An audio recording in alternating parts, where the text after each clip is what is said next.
L'aprenentatge servei és una experiència que combina aprenentatges curriculars amb el servei a la comunitat. Els nois i noies aprenen tot fent un servei al seu entorn a propòsit d'una necessitat que han detectat prèviament. Mentre es fan tot això passen moltes coses. La ciutat es fa millor, contribueixen a fer canvis substancials, augmenta la seva autoestima i d'alguna manera permet que tots ens capacitem i ens empoderem per ser millors ciutadans i ciudadanas. España en este momento es un país que está descubriendo y cultivando intensamente el aprendizaje-servicio desde aproximadamente hace como unos 8 o 9 años aproximadamente.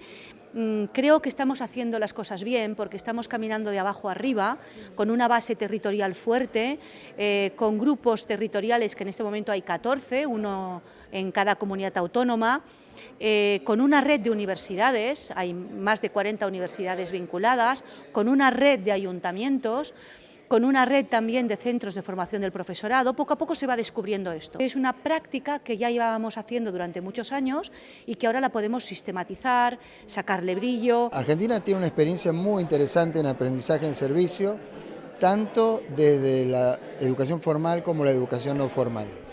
Ha habido pasos muy importantes. Un paso ha sido el que se incorporó dentro de la Ley Nacional de Educación.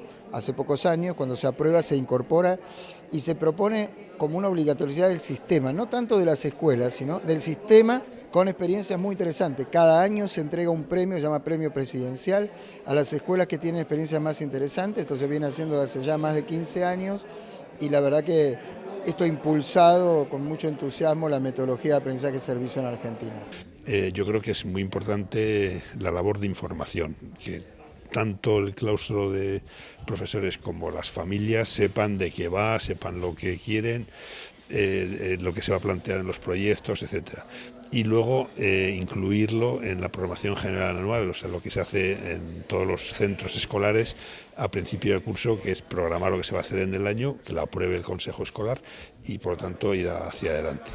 Y luego pues es una labor de ir convenciendo a la gente, de incorporar a un nuevo compañero, a una nueva profesora, una nueva maestra, de ir haciendo actuaciones que van teniendo éxito, que los chicos se van motivando y así poco a poco.